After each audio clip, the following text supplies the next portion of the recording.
N'hésitez pas à liker la vidéo si elle vous plaît et si vous êtes nouveau sur la chaîne, n'oubliez pas de vous abonner et d'activer la notification pour ne rater aucune de nos prochaines vidéos.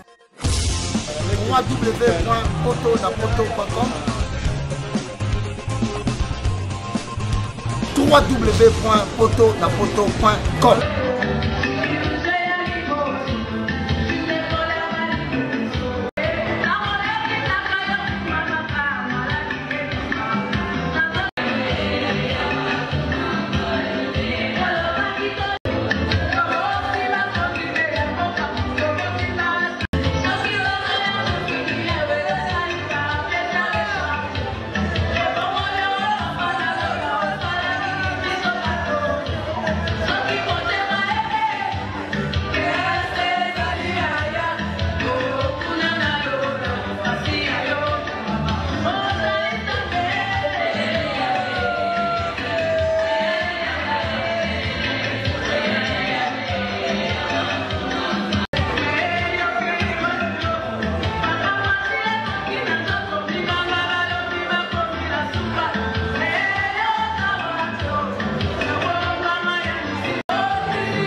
Programme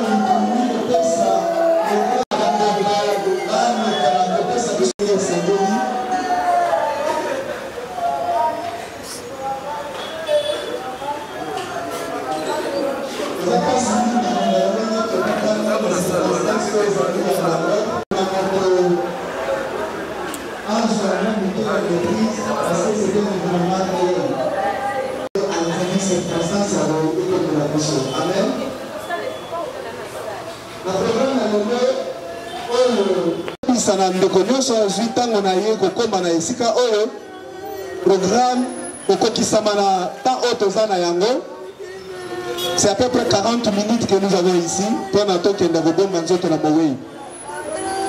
Liboso penza okokaki komonisa lolenge programme yango ezali nsima ya nyonso ekosengela na mosali na Nzambe mpona koya kofungola journée ou le moment ya circonstance oyo ntango pasteur akoleka mpona lite ya kolendisa moko na biso ajami kati na bisika na nsima nde topesi biographie ya moyo biographie na ye on va donner aussi quelques témoignages parce que étant pèlerin na se ya mokili azalaki na baninga azalaki mpe na libota oyo azalaki lisusu na libota oyo elingaki esangana na ye mpo na bomoi na ye mobimba la tokozanga te batémoignage mpo na mwana na biso mpe mpo na ndeko na biso toki tolongoli étape ya batémoignage tokoleka na étape ya germe de fleur ou recueillement conçu wana nde moto na moto oyo peut-être alongelaki coupe de fleur étape mosusu ekolanda ekozala étape ya na bamoi na yo akozali kozala mpe na baengagement quelconque bato mpe bakoza mpe bazala na baengagement na yo asetitre tobongi Dieu, notre Père, oyo vandaka na likolo, topesi yo matondi.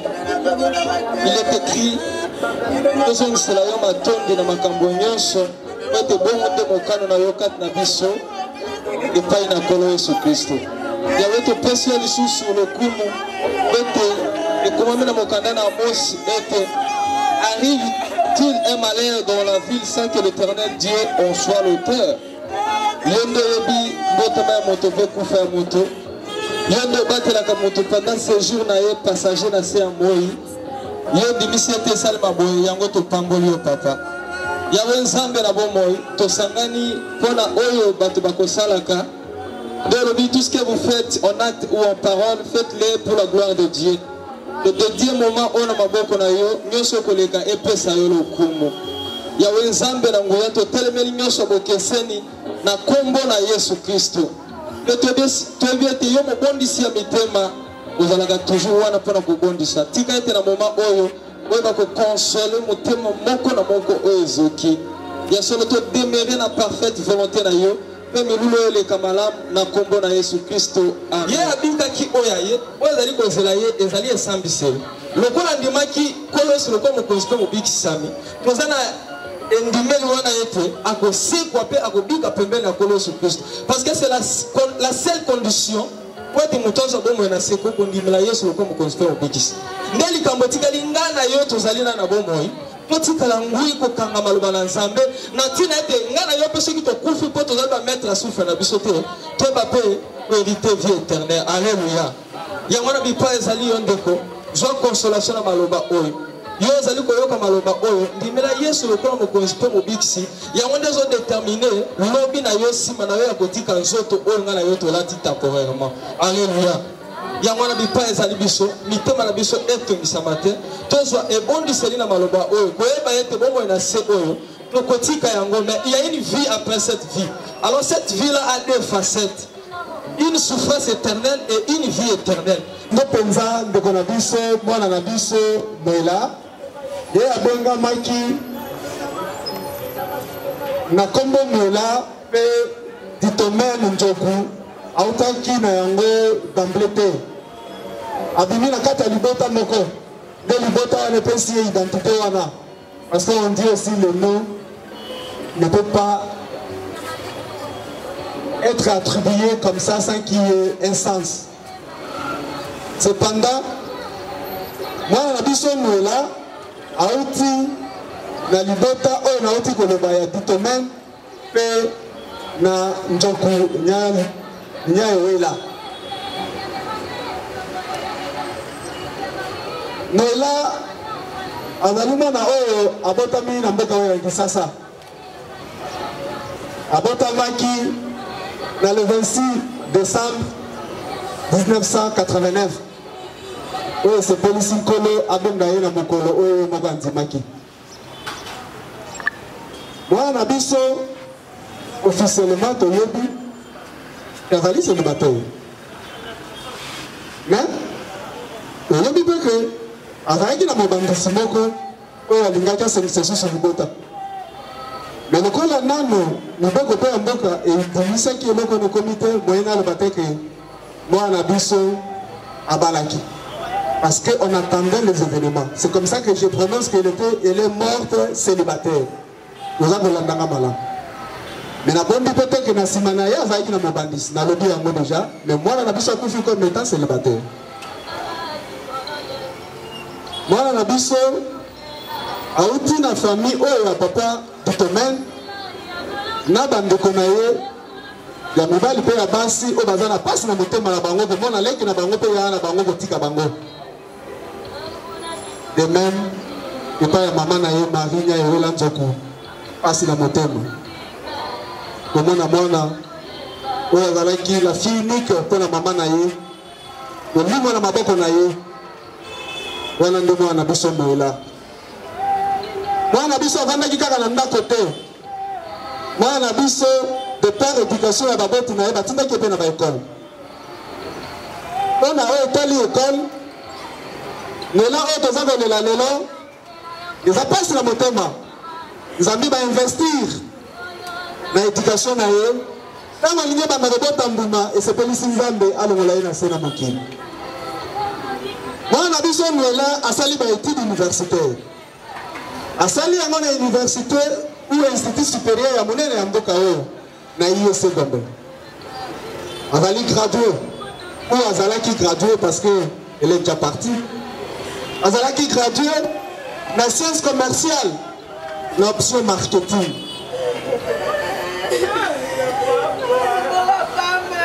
non seulement te perdre petit titre wana parce que ces trous là et vous allez remplacer te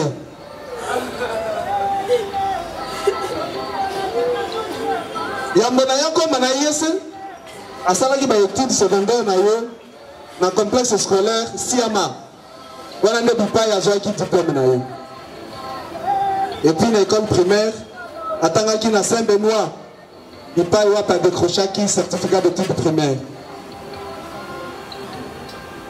asukisaki ka ba papier na bote abandaki ko luka akomplétaki formation académique na ye na autre formation similaire pour akolisa nzebi na ye notamment alandaki formation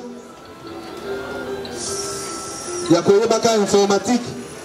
Elle était une experte dans le logiciel Word, Excel.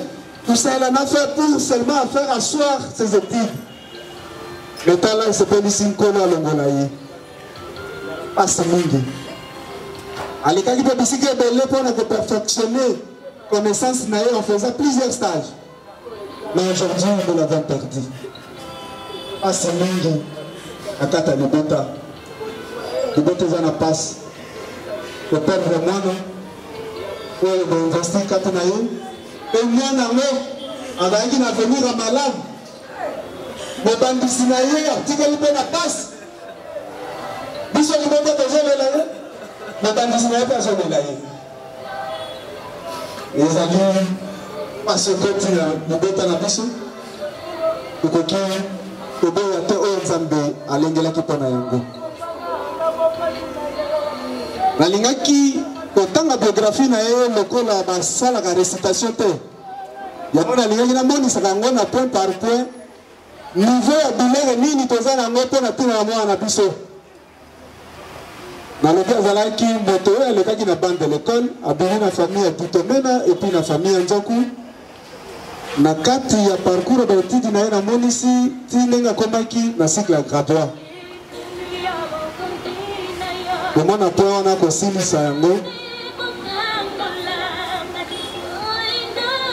ko kita na point oyo na lobaki pona ba témoignage na témoignage oyo olingi ko le kabisika pona ko kimangonga ko sengela na catégorie bato misato oyo ayebaki vraiment na biso moyela malamu to bayokaki ye oyo aza na témoignage moko asengeli komema liboso ya baoyo bayebaki ye te parce que il veut témoigner ou il veut témoigner baninga na ye oyo azalaki na bango soit na université soit na quartier soit en famille soki moko aza na témoignage moko akoki koleka témoignage wana tokosenga mpe soki bato ya connaissance ya mi-connaissance baleki mabota mibale oyo tokutani mpo na mpasi oyo tokoki kose pointe mais korespecte toujours ngonga osali essentiel po ndenge ndeko na biso alali awa azangi témoignage te moto aza na témoignage apusana mpo na kowelisa ngonga et exact et puis honnête ngai nazali moko ya moweli leki ya mama na ye ngai na momeselo nazali na mboka ya Kisasa te naza villageois na babotami na mboka nakoli na Mbandaka na ye awa mpo na raison baetiti na ngai me moko oyo akufi oyo moko moela ngai natikali koyeba ye te naza bamoko ebele baza mpe ebele me ye akreaki na no groupe ya famille tala noela na age na ye na libota oyo ya monene acreye groupe oyo ya bino bato basalelaka bandroide ya whatsapp acreye groupe ya famille mpo asangisa libota noela asangisi libota oyo tokomaki kose communique na bato mosusu toyebanaki nano te noela ayebaki koapproche bato c'est de là où j'ai compris que mwana oyo ndeko oyo yaya oyo leki oyo asalelaki mpe baklasse na ye comme asalaki marketing azalaki na facilité ya koapproche bato aapproche libota mobimba nano na suite wana et à chaque fois abandaki kogérer groupe wana très bien lorsqu'il y avait des échanges qui n'étaient pas au moins cohérents abandaki koréguler yango très bien. C'est de là que j'ai compris sa sagesse. Naza ko porter témoignage du vrai bateau ya libota na bazoyo ba pourquoi je cite au moins ce témoignage là à gérer ba problème moko ezalaki na niveau ya mula na yete mais Dieu l'avait donné cette capacité. Pour moi je trouve ça un témoignage positif et que zanga ye na yebite ko la nzamba ko kisaka kaka makambo na ye azanga te ko sisite lisusu na libota moto lokola ye. Mais c'est un truc. Rassemblement au sala qui a libota, c'est déjà un pas positif à ton égard.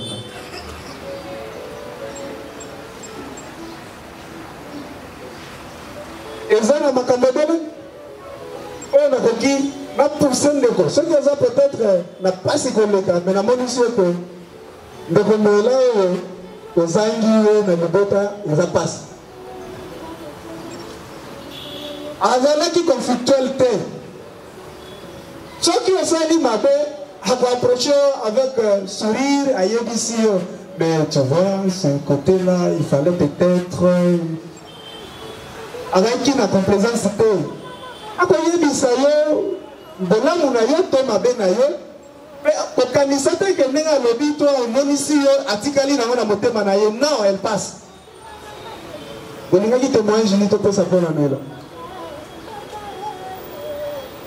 Ce qui veut dire au Kanisabona, nous n'avons pas de temps de temps. Donc, l'importance n'a rien de mité manabiso. La mani n'a oh, tonati, comme la photo n'a à départ à Tolobi. Il y a quelque chose de plus fort que la mort. c'est la présence des absents dans la mémoire de vivants. Yo pikali ne le nini ne le vote na kimoro. Na ko ye baye maman qui est mingi et ba famille na bango. Et ba famille na bango parti à ba voisine na biso. Non afandi wana to kanga ma parcelle na bango na limite na kingabo. Quand on est à ye baye, je la voyais une fille très gentille. Et puis quand on allait défendre la ISC, c'était à la date du 19 septembre, un jeudi 2013. À Beninga le billet, je ne sais pas faire pas. Je ne sais pas pourquoi. Je ne sais pas la personne monta mogo, elle s'appelle maman naïe Ayebi. Ça c'est Ayebi décidé ça. Et elle m'a dit une chose. Yaya na au pessinga. Attends aux amis sans fond, mais à la minute, on va monter. Et c'est ce que à mon angle est long. Quand on a un voyage vers le nord de l'Afrique, précisément dans Tibish, à l'outil numéro de Christian. Mais avant que les voyages, un jour, je n'ai pas d'abord la lemba, je n'ai pas un peu nerveuse. On a calmé la juillet, Christian, tu es au fond de quelque part, on a 7e limité. Même pas photo, maman a Azanango, on a aussi un peu Sanango. Façon à quitter Kanda, on est avec la Kanda d'Alebia, la Sibikana Mena Dirate, elle a toujours joyeux quand une personne vient me conseiller. Et puis, elle a un conseil, il y a très bon conseillité. Donc, il a été Tunisie à Zongi, on était avec. Elle a fait la 6e année, juste un décision sur Kitty, quelque part, on a la route à l'aïe. Aïe, il y a un ami, mais je crois qu'elle a été pour sous les chocs de René. Quand on René, on a un choc, on a un Libana. Façon nous l'a confronté et puis il n'y a pas longtemps avant de se attendre na bango nani flore na qui pas gagné na fandi mais la salle de bain avec un chocolat et na ngani en général je viens quoi une surprise na bon habitué du domaine le fandi donc joyeux à une chose c'était le 11 juin à l'ébut dans non yaya la relation sur la soirée, pour relation et elle savait protéger ses relations. Et puis elle a dit que indépendant.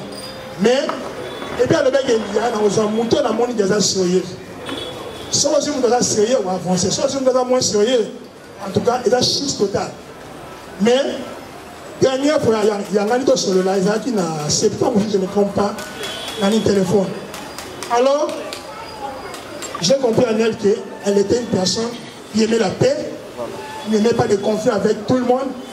Relation nyoso, il y a besoin de oh, ça la moto pour si tu te comportes bien, il faut que ça la gueule la moto. Alors, j'avais un peu sur le chapeau, c'est pour intervenir dans l'état, mais je n'arrivais pas, nous avons une d'automé, nous là repose en paix. Olga, lady, non, bien nyoso, aussi ma maman n'a bien malade. Parce que c'était un choc. La vie ce qui nous demande à la loi, la maman, telle qu'elle est là, elle allait dire que la loi Zouanaï, tika moi la femme. Repose-toi en disant, mais bon, là, il y a moins de l'eau. Allez, ça t'aime à la moment. Pas un peu Noël là. Au dernier jour, entre les mains du Seigneur, on s'est bien. Repose en paix. Merci, merci. Mais on a le bas qui que tu as vu que ça témoignage à moi, on a pu sauter. Comme on a eu le bain, on a bouquet, mais on a sentir le faire relationnel.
se préparer.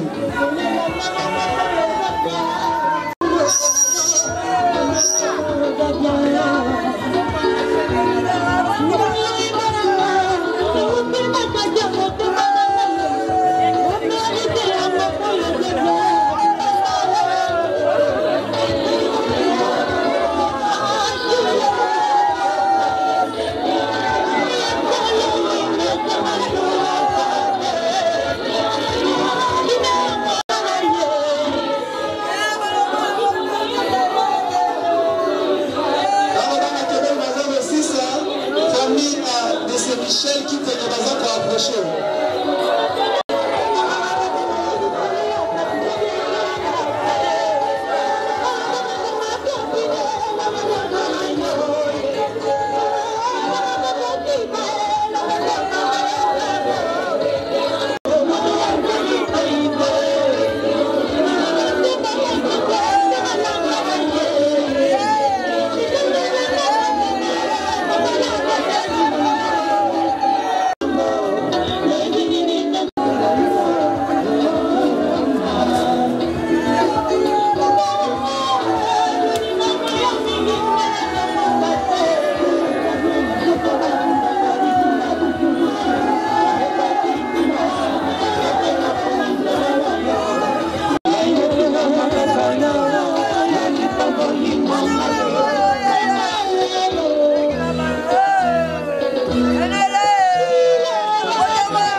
Pardon.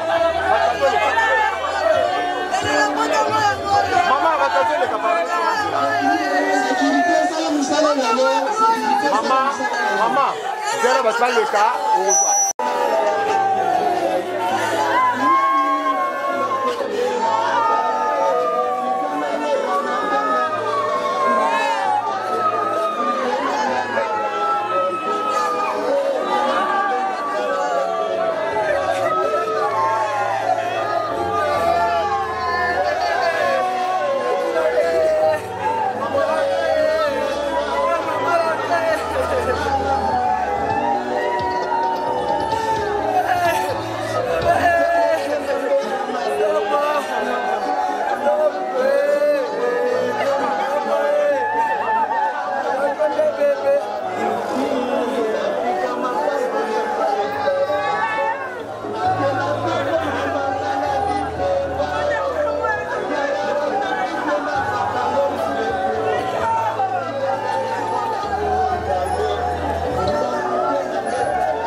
Saki Nzambe moto azwi yango bingi pe akoloba ezali te parce que namoni mingi kati na bino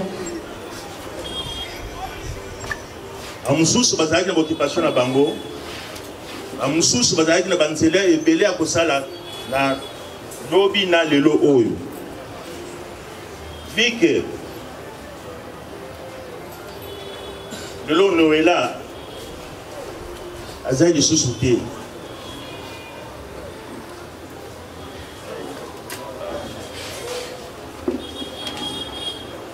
na yango kaka na remercier bino banso baye tosangani lelo botiki ba occupation na bino boye oke tokende kotika mwana na biso leki na biso yaya na biso na ndako na ye ya suka nazala mingi ya koloba te me na remercier ka bino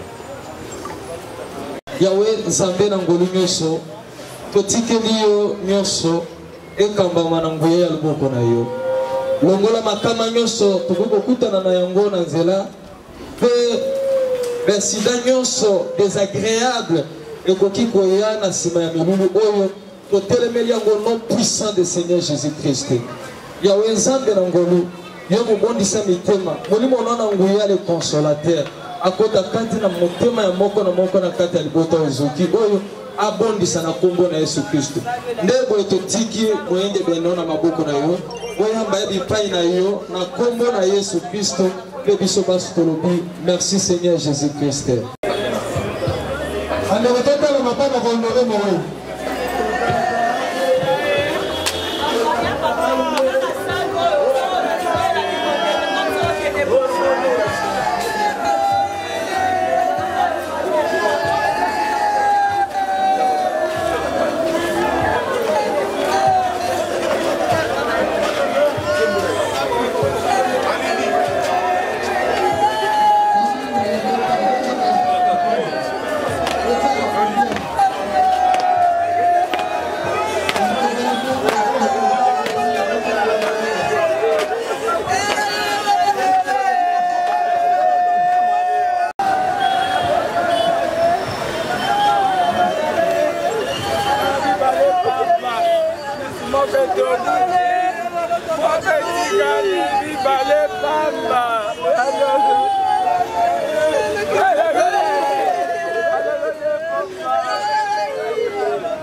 Corbière, s'il vous plaît.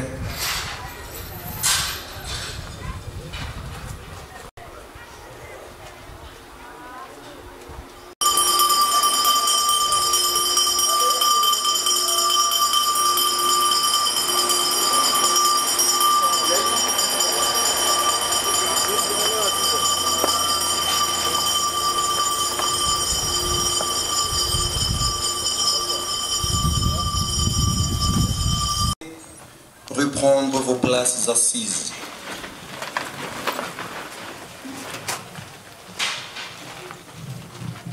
Au bord du vide, puisque nous cherchons par tous les visages que nous avons perdus. Tel était notre avenir et nous avons perdu notre avenir. Dixit, Paul et Loire. Très chers amis, le visage que nous cherchons partout, depuis l'annonce de son décès, vous l'avez bien compris, c'est celui de Madame Itomeni Njokunoela, dont la disparition ce jour est une absence, un vide à la place qu'elle occupait dans votre maison, une perte qui vous brise les cœurs et vous plonge dans la spirale du questionnement. Pourquoi elle? Pourquoi maintenant? Pourquoi? Puisque c'est sa mort qui nous réunit ce vendredi 18 novembre 2022 sur cette place de l'éternité à la Nécropole Académie.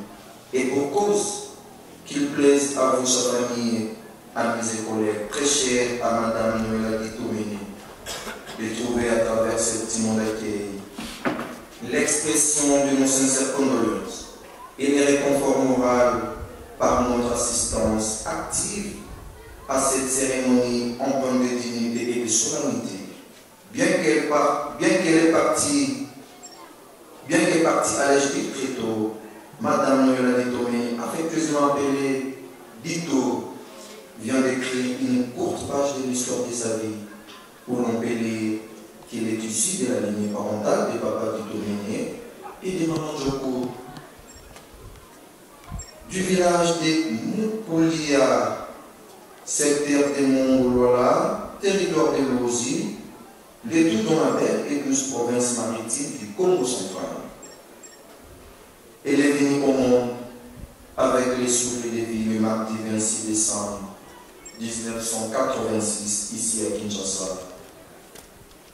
Et voilà quels sont vos séjours dans la béatitude éternelle pour appeler le paradis. En nous quittant d'une manière inopinée le vendredi 4 novembre 2022, ici même, à l'âge très jeune de 33 ans. Un âge très jeune, car je nous dis que la jeunesse va de 7 à 77 ans.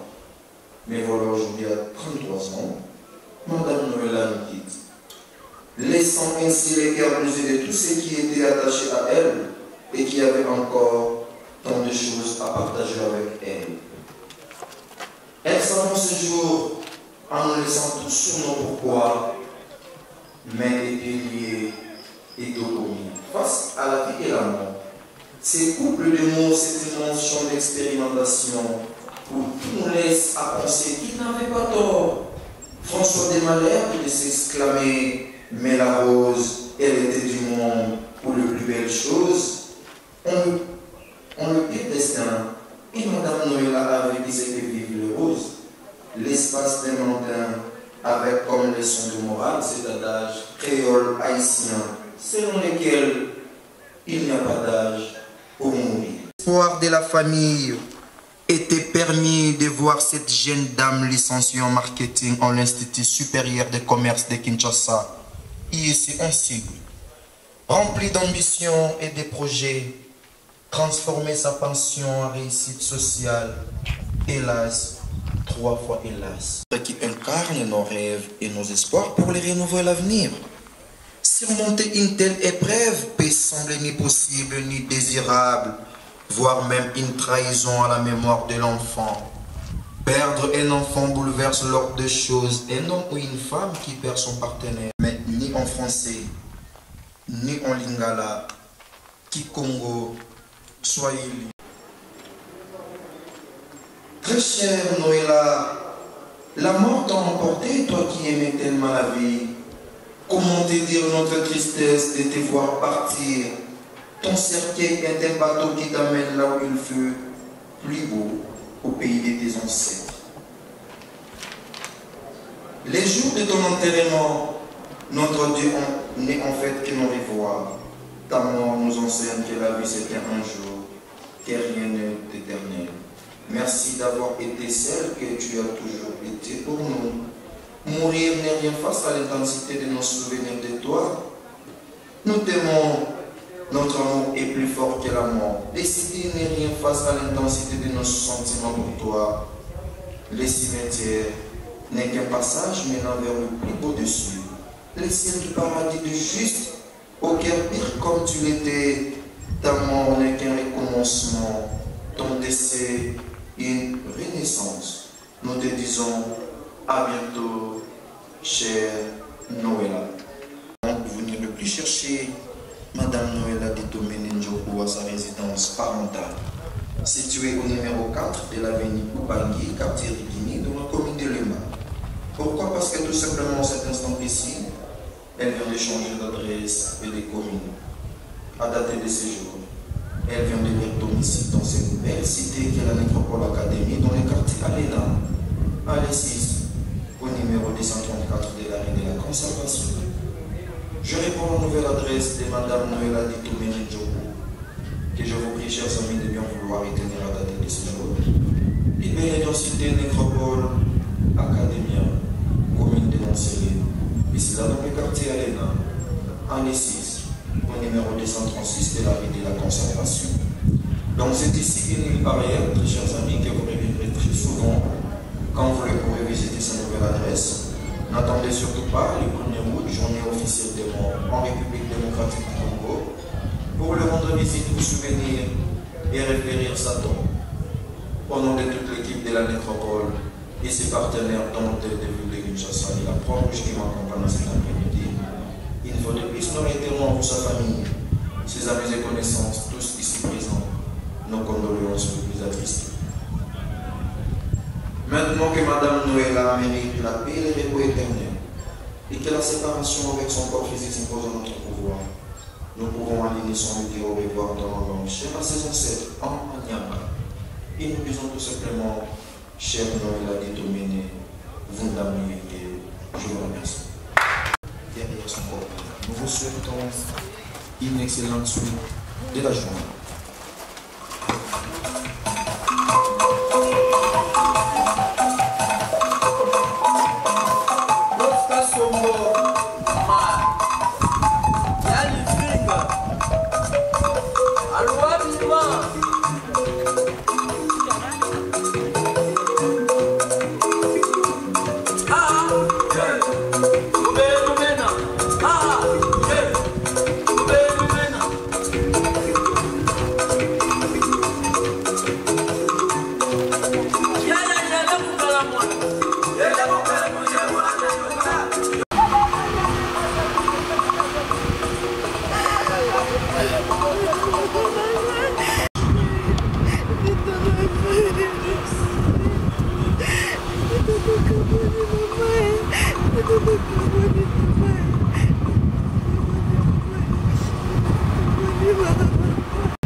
Simba.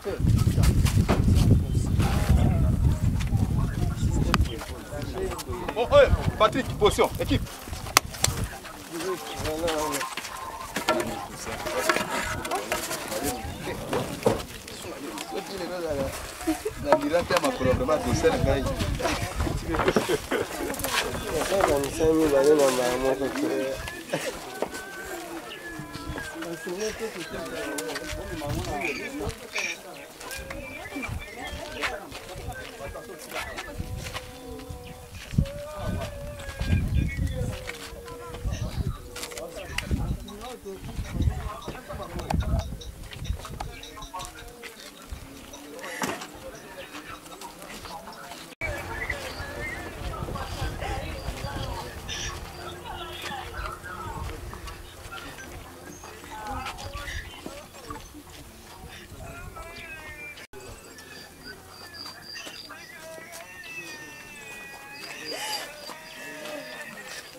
Tout le monde est là.